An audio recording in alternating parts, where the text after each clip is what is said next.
Merci de nous rejoindre sur le plateau de Parlons Pro dans les locaux d'Actu Environnement.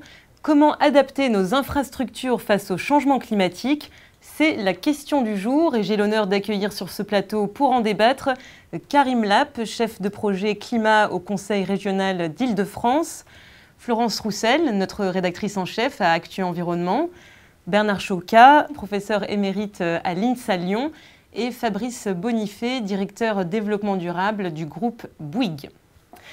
Hausse des températures, vagues de chaleur, risque de submersion marine, d'inondation. Nos infrastructures sont-elles adaptées aux effets du changement climatique? Nos villes sont-elles vulnérables? Comment les préparer? Alors déjà, pour parler d'adaptation, cela nécessite donc qu'on connaisse les risques auxquels nous sommes confrontés. Est-ce qu'on les connaît sur le territoire, Florence Roussel? Concrètement, en France, ça va se traduire par quoi? Une hausse moyenne des températures annuelles, globales, une hausse des niveaux des mers, la multiplication d'événements climatiques extrêmes et une hausse de la pluviométrie, par exemple, en hiver. Donc ce sont des phénomènes qui vont s'accentuer. Certains sont déjà visibles. On a des indicateurs qui le prouvent. Par exemple, l'Observatoire national sur les effets du réchauffement climatique suit un indicateur qui mesure le nombre de journées estivales par an. Et on se rend compte qu'à Paris, on gagne tous les 10 ans 4 jours de journée estivale. Donc il fait plus chaud plus souvent. Et donc évidemment, ça a des impacts sur notre façon de vivre dans nos bâtiments, là où on travaille, dans les transports. Alors Bernard Choca, vous êtes également donc président d'honneur du GRE, le groupe de recherche Rhône-Alpes sur les infrastructures et l'eau. Donc l'eau, c'est spécialement notre plus grand ennemi. Comment cela va impacter nos infrastructures? C'est aussi notre plus grand ami. C'est peut-être par ça qu'il faudrait commencer. Alors comment ça va les impacter? Eh bien, le fait que la température se réchauffe va forcément altérer le cycle de l'eau, donc le cycle des précipitations. On parlait d'augmentation des précipitations en hiver. On pense aussi qu'il y aura des endroits où il pleuvra moins, particulièrement dans le sud. On pense également qu'il y a des risques, même si ce n'est pas tout à fait certain, d'augmentation des épisodes de pluie intense. Donc les risques sont multiples. C'est à la fois les risques d'excès, donc en cas de crue, d'inondation. On a vécu un certain nombre d'épisodes en début d'automne cette année, dans le sud de la France. Et puis des risques de manque, donc des risques de sécheresse, qui risquent d'être aggravés encore par le fait qu'on aura une espèce d'effet de ciseau. Il fera de plus en plus chaud, donc comme il fera de plus en plus chaud, on aura de plus en plus besoin d'eau, et en contrepartie, il pleuvra de moins en moins, donc faire correspondre la demande et l'offre sera de plus en plus difficile. Donc ça, c'est du point de vue des variations du climat. D'ailleurs, est-ce qu'au niveau des politiques, est-ce qu'on est bien au courant? Je ne parle pas encore d'adaptation, mais est-ce qu'on connaît bien déjà toutes ces variations climatiques et ces prévisions? Alors, on commence à connaître le sujet. Mais on en est vraiment au début parce que la difficulté d'adaptation, c'est que c'est un sujet où on l'a vu déjà en début de débat, on ne parle qu'au futur. Et donc ça rend difficile d'appréhender ces questions-là par les gens qui vont prendre des décisions aujourd'hui, parce qu'on a un petit peu l'impression que c'est des sujets qui vont arriver peut-être, et on ne sait pas exactement quoi, ni quand. Et donc du coup, ça a un petit peu du mal à percoler dans les processus de décision publique. Mais aujourd'hui, on a quand même déjà malheureusement un certain nombre de retours d'expérience sur des épisodes caniculaires, sur des tempêtes, sur des difficultés de variation brutale de température, comme en 2007 par exemple, où là c'était le froid. C'est-à-dire que dans le cadre du réchauffement, il y a l'augmentation des températures, mais il y a aussi la variabilité du climat qui amène à des choses qui peuvent être un peu surprenantes, c'est-à-dire que dans le cas d'un réchauffement, il peut aussi faire beaucoup plus froid l'hiver.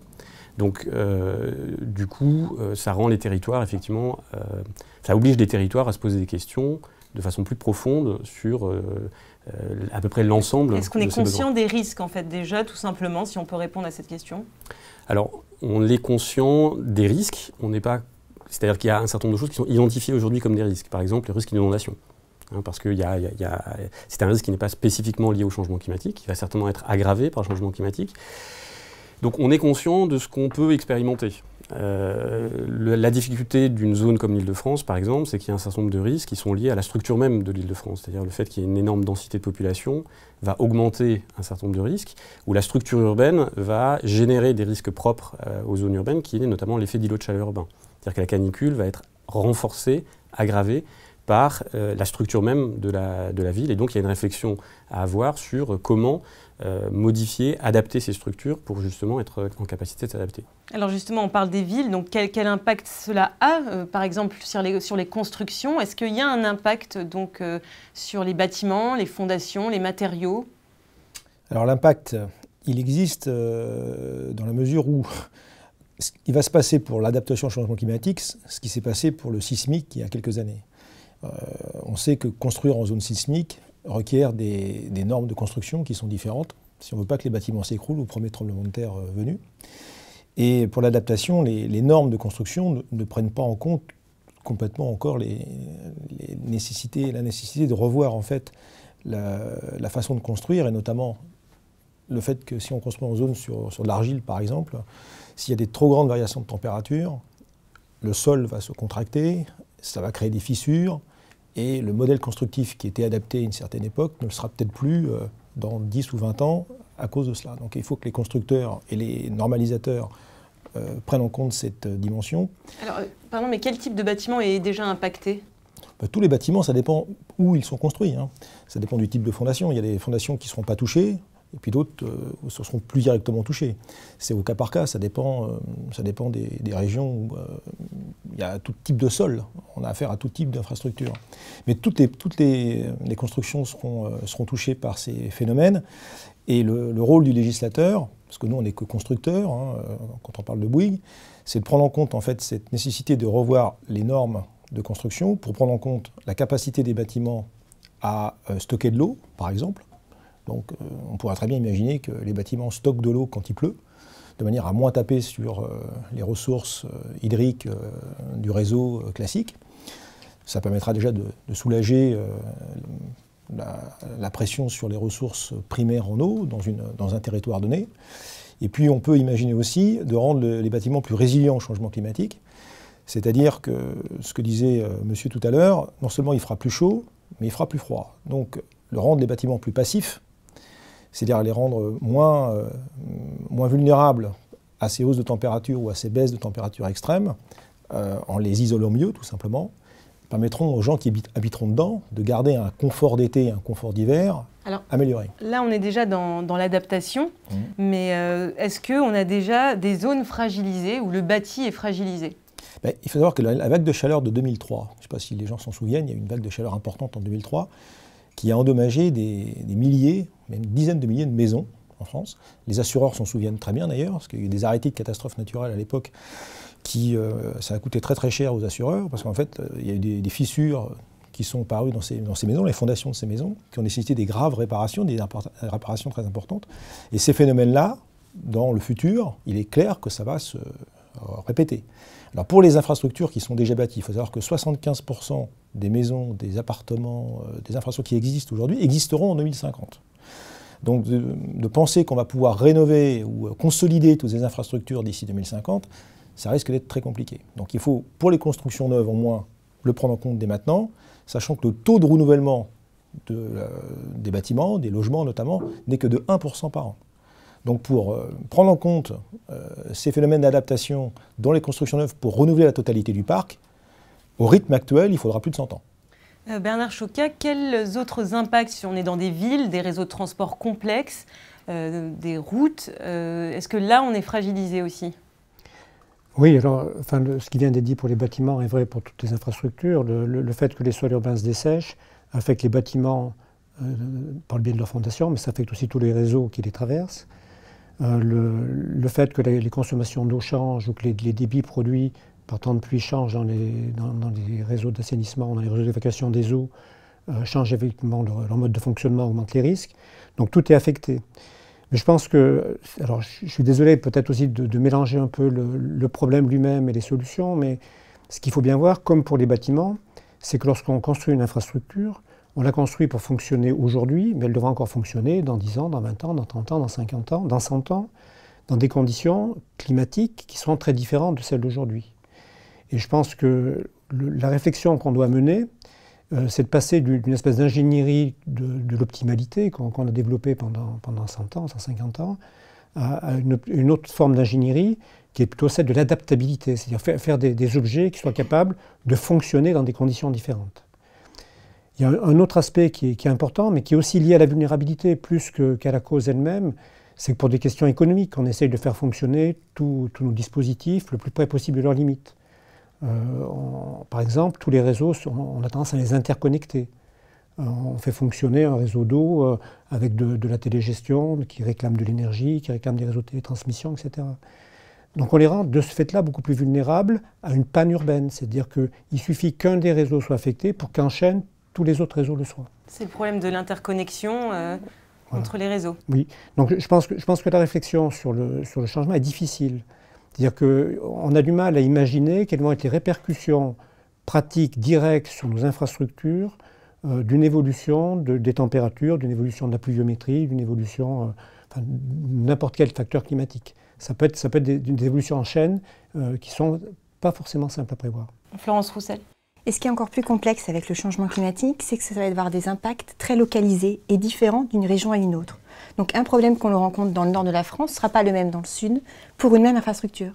Donc ça rend encore plus complexe la façon d'anticiper et de savoir, parce qu'on parlait des normes techniques, c'est une piste, mais ce sont des normes qui s'appliquent à tout le territoire. Non, il peut y avoir des normes spécifiques en fonction des territoires. Tant mieux, parce que le changement climatique va être localement différent, les impacts vont être différents d'une région à une autre. Mais on peut prendre un exemple. En Bretagne, il y a peu de nappes phréatiques, il n'y a pas d'eau en sous-sol. Il est clair que les infrastructures de rétention d'eau, de bassins d'orage, de bassins tampons sont peut-être plus prioritaires dans ces régions-là, ou même dans certaines régions des Deux-Sèvres, que dans d'autres régions où il y a moins de vulnérabilité sur ce sujet-là. Donc il y aura une adaptation au contexte, c'est clair, une adaptation au contexte territorial. Mais on le voit bien dans les pays où il fait déjà chaud depuis longtemps, que l'architecture n'est pas la même que dans les pays où il fait moins chaud. Donc ces habitudes, ces savoir-faire architecturaux qui existent depuis très très longtemps, il va falloir aussi les prendre en compte pour qu'au fur et à mesure où la température moyenne en Europe va monter, on va avoir sur Bordeaux, sur Paris, des climats méditerranéens aujourd'hui, le style de construction, ce qu'on appelle la construction, les normes bioclimatiques, vont devoir s'adapter. Alors justement, pour parler d'adaptation aux spécificités locales d'un territoire, je vous propose qu'on regarde un petit reportage sur l'agglomération de Bordeaux, qui, elle, fait face régulièrement à des pluies torrentielles. Avec sa topographie propice à la retenue de l'eau, Bordeaux a fait de la lutte contre les inondations son cheval de bataille. 1 milliard d'euros investis en 30 ans dans la gestion intelligente de son réseau d'assainissement. Donc ici, nous nous trouvons au centre de télécontrôle Ramsès, où nous gérons pour le compte de Bordeaux Métropole l'ensemble du système d'assainissement. À la fois des bassins de stockage, des stations de pompage eau usée, des stations de pompage pluvial et des stations d'épuration. Toutes ces installations sont interconnectées avec des réseaux d'assainissement sur lesquels nous avons positionné des mesures de niveau pour savoir à tout moment quel est l'état de notre réseau. Un aperçu en temps réel du système et une capacité d'anticipation grâce à la surveillance d'un ensemble de données, notamment météorologiques et hydrauliques. De graves épisodes d'orage ont ainsi pu être maîtrisés, comme ce jour du 2 août 2011. On voit la pluie arriver par l'ouest, avec des faibles intensités en couleur bleue qui arrivent dans un premier temps, très rapidement suivi par un front de pluie plus intense. On va jusqu'à des intensités grises, c'est-à-dire plus de 150 mm/h. Avec cet orage, on est face clairement à un risque d'inondation pour la ville. Donc le maître mot, c'est vraiment l'anticipation. Avec l'arrivée d'un second télécontrôleur, on va déjà pouvoir fermer tous les bassins de rétention pour accueillir l'eau et éviter l'inondation à l'aval. Démarrer à distance tous les groupes électrogènes pour être autonome en énergie et mobiliser le personnel d'astreinte pour venir aider à la fois en coordination ici à Ramsès et sur le terrain. Alors Karim Lapp, est-ce que cette stratégie d'adaptation, donc face au phénomène de pluie, Bordeaux c'est l'exception ou c'est quelque chose qui se généralise dans plusieurs régions, plusieurs villes ? Non, ces questions sont assez générales à l'ensemble du territoire, c'est-à-dire que autant on a des difficultés à savoir s'il y aura un impact sur le régime des fleuves en matière d'inondation décennale et centenale, autant il y a une seule certitude, c'est que tous les territoires vont être exposés à des inondations par ruissellement. Alors il y a à la fois lié au changement climatique et à la fois lié à l'imperméabilisation des sols, c'est-à-dire que l'urbanisation a quand même rendu imperméable beaucoup de surfaces de sol empêche l'expansion des eaux qui arrivent brutalement, et donc va nécessiter dans l'ensemble des territoires, sur l'ensemble du territoire national, des adaptations des systèmes urbains pour absorber ces systèmes-là. Florence Roussel, vous qui suivez de près aussi ces dossiers, est-ce que donc, vous constatez que les collectivités arrivent à s'adapter Alors, c'est un sujet qui commence à entrer en réflexion dans les collectivités, oui. Par contre, c'est un sujet qui a quand même été le parent pauvre dans les politiques publiques. L'adaptation, ce n'était pas la priorité. Pour lutter contre le changement climatique, la priorité a été donnée à la réduction des émissions de gaz à effet de serre à la source. Ça a été, pendant des années, le premier axe d'action. On considérait que l'adaptation, c'était soit dangereux de s'y intéresser parce que, au pire, ça limitait l'action à la source, parce qu'on se dit, bon, on ne fait rien, on ne limite pas les émissions et on s'adapte. Donc du coup, on avait peur d'aller vers ça et on est resté à travailler sur l'atténuation à la source. Maintenant, depuis quelques années, on se rend bien compte que ça ne suffira pas. On le voit bien avec les négociations internationales qui vont se tenir à la COP21. On va vers une augmentation de la température de la planète de 2 degrés. Donc dans tous les cas, il va falloir s'adapter. Donc les gens commencent à le prendre en compte dans les politiques publiques. Et à l'exemple de Bordeaux, certaines collectivités commencent enfin à l'intégrer dans leur réflexion d'aménagement du territoire. Alors les solutions sont techniques. Mais pas uniquement. Non, je voulais insister parce que l'exemple de Bordeaux est tout à fait intéressant. Alors c'est peut-être parce que c'est mon domaine de recherche, donc c'est un domaine que j'aime particulièrement, mais je pense que la question de la gestion des eaux pluviales dans les villes est probablement un des enjeux les plus importants, pas forcément celui qui est le plus ressenti aujourd'hui en termes d'adaptation des infrastructures. Juste pour donner quelques chiffres, sur une ville, la quantité d'eau qui tombe tous les ans, c'est à peu près 4 à 5 fois la quantité d'eau qui est consommée. C'est-à-dire que les villes auraient largement la capacité à être autosuffisantes. Sur ces 4 à 5 volumes d'eau qui tombent, il y en a à peu près un volume, c'est pas la majorité, c'est 20-25%, mais qu'on se dépêche de mélanger avec les eaux usées pour les mettre dans des réseaux d'assainissement, ce qui provoque une double catastrophe. D'une part, on surcharge les stations d'épuration, donc ils n'ont pas la capacité à traiter ces flux, donc on rejette un mélange d'eau usée et d'eau pluviale non traitée par des déversoirs d'orage, et puis d'autre part, on augmente énormément les risques d'inondation. Donc on voit bien que ce mode de gestion des eaux de temps de pluie gâche une ressource et il provoque des désastres. Donc il faut qu'on trouve autre chose. Alors le autre chose, ça peut être des infrastructures gérées à l'échelle de la ville, comme c'est le cas à Bordeaux, mais ça peut être aussi tout à fait autre chose. Ça peut être de gérer l'eau à l'échelle du bâtiment, de la parcelle. Ça peut être récupérer l'eau de pluie, la récupérer sur des toitures pour lutter contre les effets de chaleur urbains. Évaporer de l'eau, ça absorbe de la chaleur. Comme ça absorbe de la chaleur, eh bien, ça permet d'abaisser la température d'une façon extrêmement efficace. Il y a des calculs qui ont été faits sur Vancouver, par exemple, en disant que mettre des toitures végétalisées stockantes sur 10% des toitures terrasses permettrait d'abaisser la température moyenne des villes de 2 degrés pendant les périodes de canicule.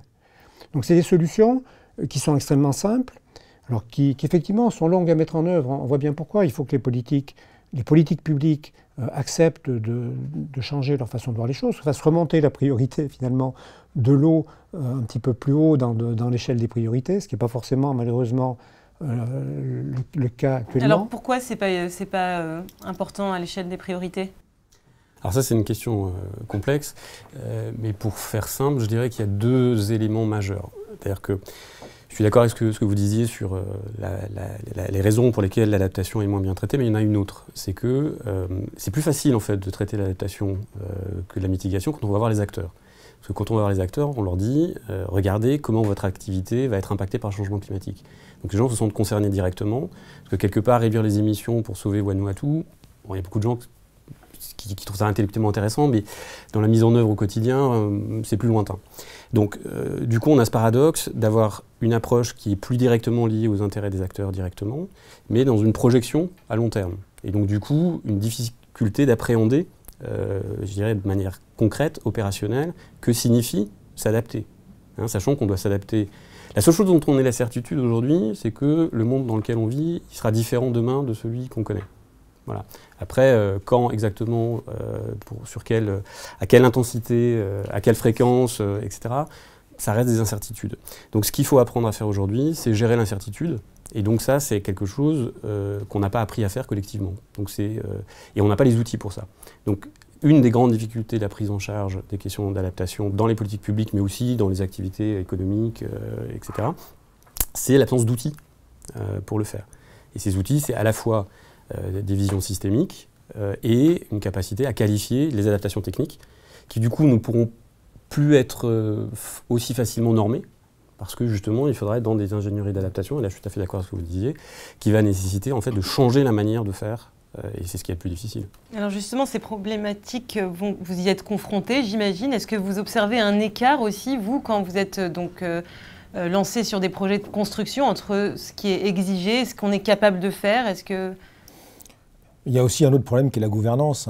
Les systèmes de gouvernance publique à tous les étages de l'administration, au niveau de la ville, au niveau de la région ou de l'État, on sait bien gérer les temps courts. Mais là, il s'agit de gérer des temps qui sont quand même beaucoup plus longs. Comme disait monsieur tout à l'heure, on ne construit pas pour quelques années, on construit pour des dizaines d'années.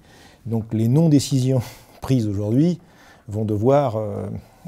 ça sera des non-décisions qui vont se payer cher dans les 10, 20, 30 ans. Vos clients, ils préfèrent que vous ne construisiez pas en tenant compte du long terme? C'est pas, non, je pense en coût global, ça coûtera moins cher. Mais qui veut voir le coût global? Mais en coût global, c'est très compliqué à appréhender parce que ça coûte plus cher en coût instantané parce que les infrastructures sont plus chères. On peut prendre des exemples pour que ce soit plus concret. Si demain on exige que les bâtiments puissent être des banques d'eau potable ou de réserves d'eau pour les périodes de canicule, les bâtiments aujourd'hui ne prévoient pas ça. Donc ça va forcément renchérir un peu le coût du bâtiment. Si c'est pris très très en amont, ça peut être assez bas, mais il faut quand même le prévoir. Puis il y a tout un dispositif aussi sanitaire, parce que qui dit stockage de l'eau, à quel usage? Donc on ne peut pas non plus renvoyer cette eau stockée non traitée dans un réseau non sécurisé. Il y a des enjeux sanitaires qui sont majeurs. L'eau, c'est un produit qui s'altère très très rapidement. Donc on ne peut pas faire n'importe quoi. Donc tout ça, forcément, ça coûtera effectivement plus cher en coût instantané. Mais c'est possible. Aujourd'hui, la limite n'est pas technologique. On sait parfaitement comment on doit pouvoir s'adapter, que ce soit la conception bioclimatique des bâtiments, les zones de rétention urbaines, on sait le faire, les toitures végétalisées, rendre moins imperméables les sols pour faire en sorte que l'eau puisse rentrer plus rapidement dans les villes de manière à éviter le ruissellement qui provoque les inondations. Donc la limite n'est pas technologique. Pardon, mais vous dites qu'on sait comment le faire, mais est-ce qu'on a des retours d'expérience? Parce que qu'est-ce qu'on a comme retour d'expérience, à part sur des prototypes ou des bâtiments tests on parlait de Bordeaux par son système Ramsès, mais en même temps que la communauté urbaine de Bordeaux a mis en place ce système, dès les années 85, ils ont commencé à développer des techniques alternatives de gestion d'eau, consistant à infiltrer l'eau dans les sols, ce qui permet de lutter contre le dessèchement. Enfin, il y a des solutions qui existent partout, bien sûr. Florence? En fait, j'ai l'impression qu'on est plus face à un problème de culture. Parce qu'en effet, on a les techniques sous la main. Par contre, il va falloir penser autrement. Penser autrement l'aménagement du territoire, penser autrement donc, la construction de nos infrastructures. Et c'est là que la gouvernance et que l'importance des politiques publiques rentrent en jeu. C'est le changement climatique, c'est des incertitudes, comme vous disiez tout à l'heure, Monsieur Lapp. Et c'est en plus, on ne doit pas s'adapter à un nouveau climat à 50 ou à 100 ans. On doit s'adapter à un climat changeant. Donc l'idée, ce n'est pas de savoir quelle température il fera dans 100 ans, c'est comment je construis une infrastructure qui va s'adapter, qui va être compatible avec une température qui peut bouger, qui peut varier. Et c'est ça qui est compliqué maintenant. Juste, excusez-moi, sur les difficultés, pourquoi on a du mal finalement à faire passer en pratique à grande échelle des solutions qui sont maintenant bien connues, bien validées? C'est parce que ça change les façons de faire des bureaux d'études, ça change la façon de faire du monde économique. Donc ça veut dire qu'il y a des nouveaux métiers inventés, que dans ces nouveaux métiers, il va y avoir des perdants. C'est-à-dire qu'il y a des entreprises qui vendaient certains services ou certains produits qui vont en vendre moins, donc qui ne sont pas tout à fait d'accord pour que ça se passe comme ça. D'autres qui doivent être créés pour développer ces nouveaux services, mais qui n'existent pas encore, et donc qui nécessiteraient des investissements pour être créés. Donc je pense qu'il y a une question d'adaptation de l'ingénierie, d'adaptation du monde économique, d'adaptation de la réglementation, d'adaptation des mentalités, et qui nécessite de penser peut-être plus tous ensemble. On est dans un monde dans lequel on sectorise tout, c'est-à-dire on réfléchit en silo. Fabrice Bonifay. Mais c'est tout à fait ça. En fait, le gouvernement a quand même bien prendre conscience récemment de la nécessité d'avoir ce qu'on appelle l'offre intégrée. L'offre intégrée, c'est quoi? C'est que la donnée de sortie de l'un devient la donnée d'entrée de l'autre. On a eu une approche trop séquentielle. Les patrons de collectivités aujourd'hui pensent, pour avoir la meilleure ville possible, mettent en compétition les entreprises dans leur spécialité, indépendamment des autres spécialités. Ça, c'est une erreur majeure. Au Moyen-Âge, ils ne faisaient pas comme ça, hein, parce qu'ils n'avaient pas le choix. Ils étaient obligés d'intégrer à l'époque. Il faut retourner au bon sens. À partir du moment où le cycle de l'eau passe dans les bâtiments, il faut le prendre en compte. C'est trop simple de dire on va brancher le bâtiment au réseau d'eau potable, puis après il y a la donnée de sortie qui est l'eau usée, et puis le bâtiment il est complètement indépendant de ce système. Donc le bâtiment doit devenir un élément du système de traitement, de production, de stockage de l'eau. Si on prend que l'exemple de l'eau, mais il y a d'autres exemples de flux dans la ville, qui devront être, enfin les infrastructures devront être interdépendantes les unes des autres.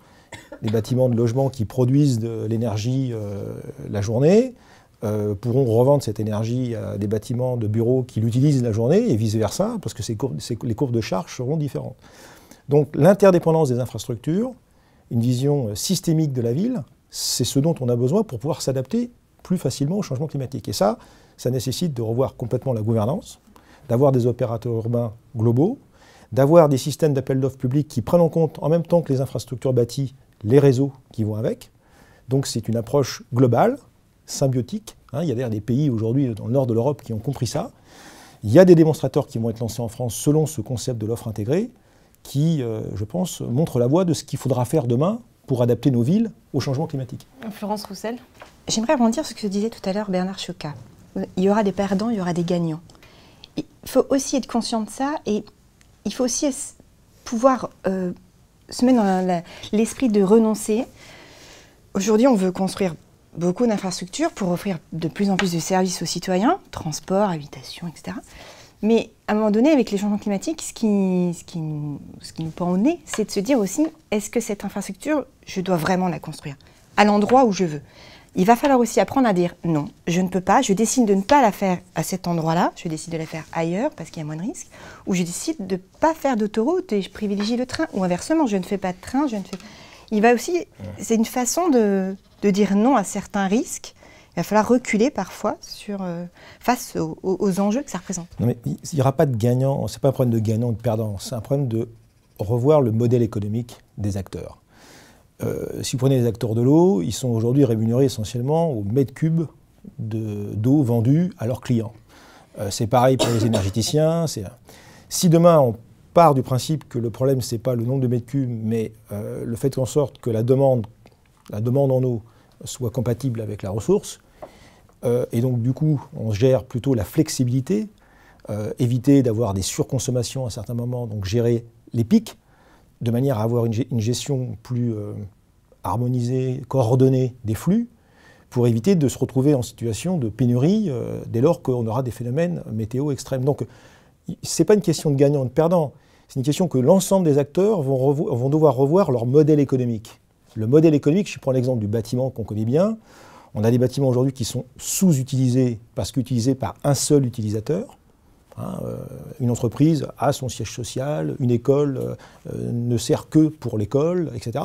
On pourrait imaginer demain avoir des infrastructures qui soient plus partagées avec des utilisateurs principaux et des utilisateurs secondaires, de manière à avoir moins d'infrastructures peut-être, mais des infrastructures qui tournent plus, qui fonctionnent plus et qui permettent de laisser des ressources pour améliorer le cadre de vie, améliorer les infrastructures. Donc je pense que c'est plus un problème de reconfiguration des modèles économiques plutôt de se dire qu'il va y avoir des perdants et des gagnants. Karim Lapp, vous vouliez dire quelque chose à ce sujet au niveau de la gouvernance ou... Oui, non, je suis parfaitement d'accord avec ça.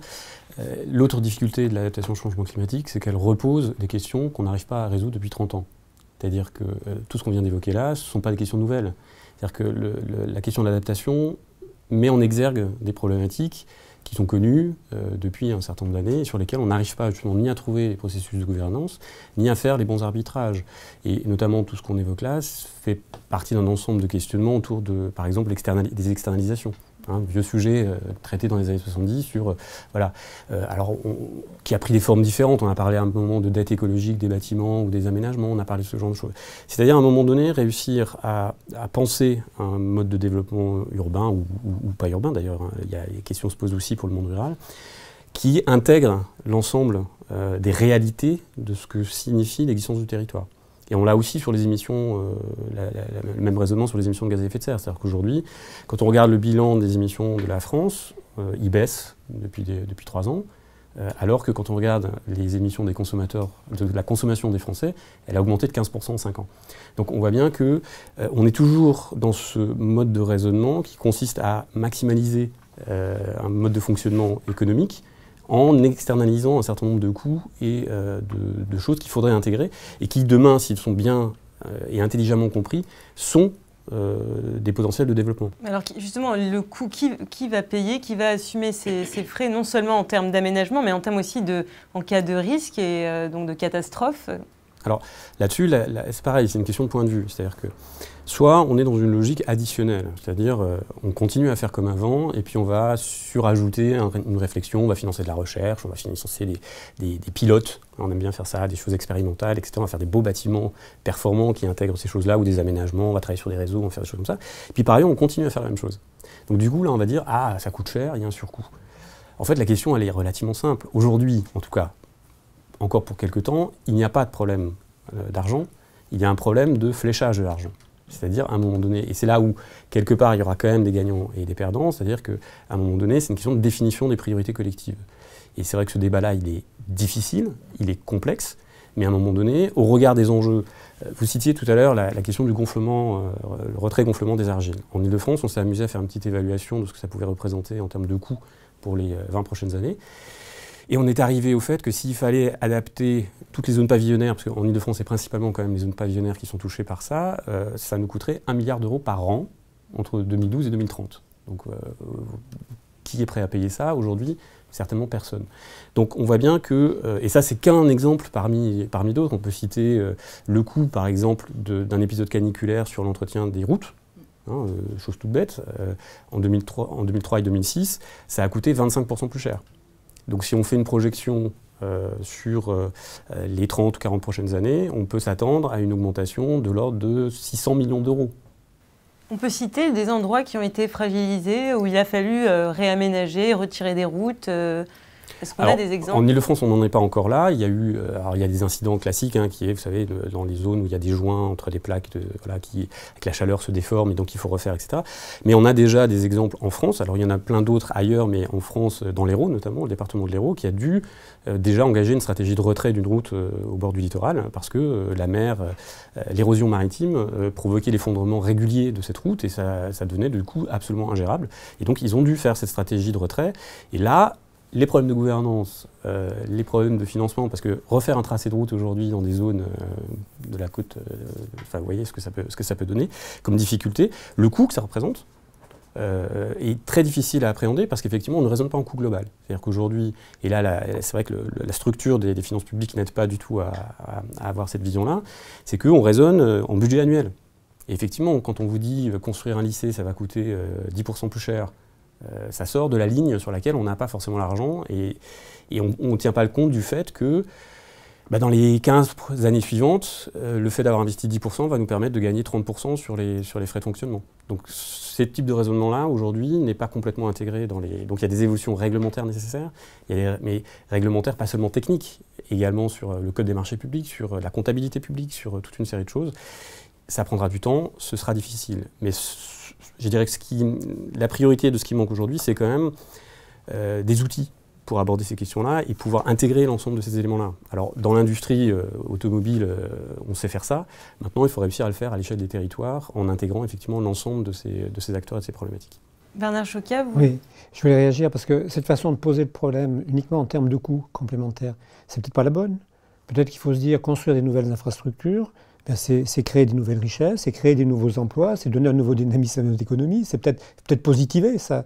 Alors je ne parle pas des réparations aux dégâts causés, je parle de développer autre chose. Donc je pense qu'il faut, plutôt que de voir les choses d'une façon négative en disant ça va coûter très cher, il faut mieux dire c'est peut-être une opportunité de relancer notre économie. Mais comment on répartit justement ces questions de réparation, adaptation, donc vu que... Florence ? Oui, alors ça j'ai pas la réponse. La vision positive, oui, c'est bien, mais ça ne marche que pour les nouvelles infrastructures. Bien sûr. Le gros du boulot, ça va être sur les infrastructures actuelles. Et là, on est dans une situation qui est un peu délicate parce que ceux qui doivent investir, ne sont pas forcément ceux qui vont aussi avoir les bénéfices directs de ces investissements. Ça rejoint le problème de la gouvernance. Voilà. Donc on doit demander, alors je pense par exemple aux autoroutes. Les autoroutes à l'heure actuelle, voilà, c'est des concessions octroyées par l'État à des entreprises privées. C'est des concessions très longues, 50, 70 ans, ok, mais elles se disent pourquoi moi, c'est à moi d'investir dans l'entretien, dans la remise à niveau de ces autoroutes, c'est pas moi qui vais bénéficier du bénéfice global derrière. C'est un exemple parmi d'autres. Attention, dans les concessions, il y a une obligation par l'entreprise qui récupère la concession de redonner en parfait état à la fin le bien. Donc s'il y a des travaux à réaliser... Mais est-ce qu'ils ne vont pas se contenter de faire des travaux à minima pour avoir quelque chose, on vous rend dans le même état où on l'a trouvé, quoi, en gros. Aller plus loin, l'adaptation, ça nécessite quand même d'aller plus loin. Et là, voilà, ce n'est pas les mêmes personnes qui doivent financer que celles qui vont en tirer les bénéfices. Je pense qu'il y a un gros besoin de sensibilisation pour expliquer tous ces phénomènes. Le futur ne sera pas une continuité linéaire du passé. Du fait des changements qui sont avérés maintenant, on va prendre le mur des changements climatiques, on le sait. Alors on va essayer de se le prendre pas trop, à 2 degrés, 2 degrés 7, parce qu'au-delà, ça risque d'être vraiment très compliqué. Et les règles du jeu qui sont les nôtres aujourd'hui, les règles du marché public, les règles d'urbanisme, étaient adaptées au climat qu'on a connu depuis le début de l'ère industrielle et même avant. Alors justement, est-ce qu'on peut parler d'adaptation sans justement changement aussi des comportements, parce que ce soit dans une volonté de vouloir s'installer sur les littoraux où on est dans des zones à risque, que ce soit donc de construire des bâtiments performants, intelligents, rénovés, mais de continuer à avoir des comportements, ouvrir sa fenêtre, monter son chauffage. Comment on agit sur le comportement des gens, parce que c'est... Le comportement, vous savez, on sait bien que ce qui fait changer les comportements des citoyens, c'est certainement pas la punition ou la punition systématique, c'est pas un bon système pour inciter les gens à faire autrement. Il faut expliquer l'éducation, la formation, donner envie, montrer que finalement il y a tout un tas de bons côtés derrière toutes ces adaptations qui vont avoir lieu. Je pense que les villes où il y a des écoquartiers qui ont été conçus selon les concepts dont on a parlé tout à l'heure sont des gens, lorsqu'on interroge des gens qui vivent dans ces quartiers, ils ne parlent pas de la technique, ils ne parlent pas des bassins de rétention, des toitures végétalisées, ils disent qu'ils se sentent tout simplement mieux. C'est surtout mieux, il y a moins de bruit, il y a moins de voitures. Mais en termes de performance énergétique, vous arrivez à mesurer ce que les gens arrivent à fonctionner dans ces habitats? On arrive à rendre la ville désirable dès lors qu'on répond à des nouveaux services, dès lors qu'on propose aux habitants des services qu'ils n'ont pas aujourd'hui dans la ville d'aujourd'hui. Et dès qu'on arrive à leur site, de leur donner de l'information temps réel, non pas d'une façon anxiogène, mais sous forme de jeu. Il faut qu'ils deviennent acteurs du quartier dans lequel ils habitent. Et toutes les expériences aujourd'hui nord-européennes, parce que surtout dans ces pays-là qui sont les plus avancés dans l'adaptation de leur urbanisme au temps à venir, au temps compliqué à venir, on s'aperçoit que les retours d'expérience sont extrêmement positifs. Donc moi, je ne suis pas pessimiste là-dessus. Ce qu'il faut, c'est qu'on se dépêche de faire des démonstrateurs, de démontrer que ces démonstrateurs produisent des effets escomptés, de démontrer que le coût global doit devenir le nouveau paradigme de la prise de décision publique, parce qu'on n'a pas le choix.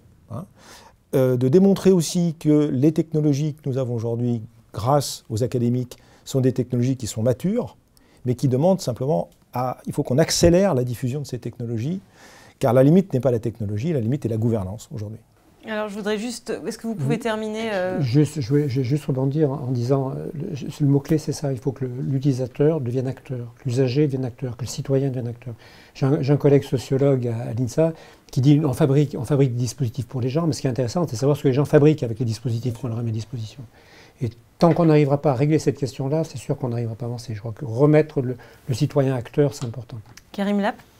Oui, je ferai un petit bémol, c'est-à-dire que je pense que ces sujets-là sont centraux, c'est-à-dire qu'effectivement la question de la gouvernance, elle est fondamentale, mais la gouvernance au sens aussi politique du terme, c'est-à-dire qu'on parle bien là, et au sens premier du terme, c'est-à-dire organisation de la cité, et quel est les enjeux démocratiques autour de cette question. Parce que s'il y a des exemples d'Europe du Nord qui peuvent être séduisants, parce qu'on est quand même dans des situations de densité urbaine qui ne sont pas les mêmes que les nôtres, si on prend à densité comparable ce qui se passe en Chine ou au Japon, je ne suis pas sûr que les propositions de villes écologiques adaptées, etc., soient forcément une voie dans laquelle on est tous envie d'aller. En tout cas, je pense que la dimension du débat démocratique doit être considérablement renforcée sur ces questions parce que ça aura un impact sur la vie quotidienne de chacun d'entre nous.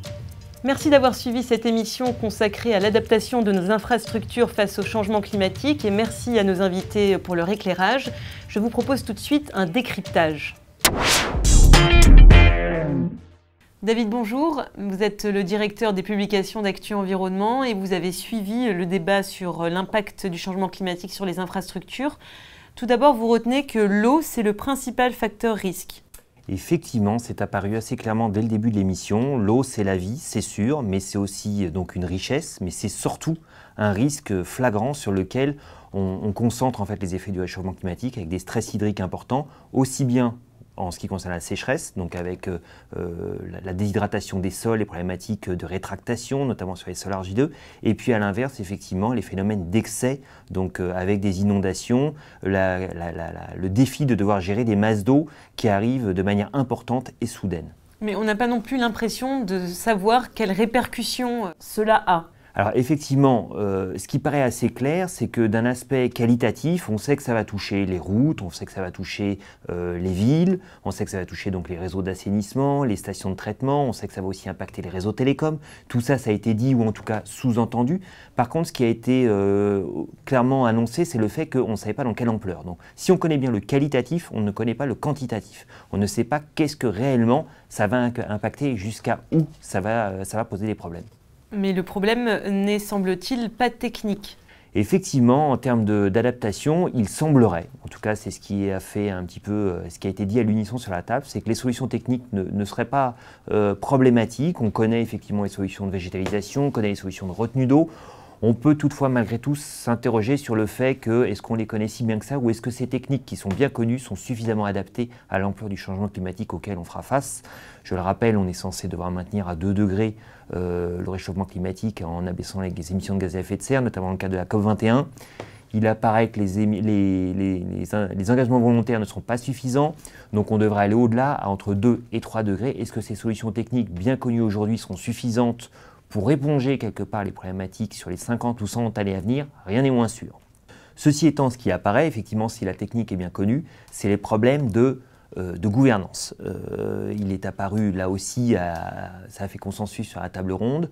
Tout le monde parlait du fait que, plutôt de savoir comment on va construire, c'est de comment est-ce qu'on va s'organiser tous ensemble pour construire.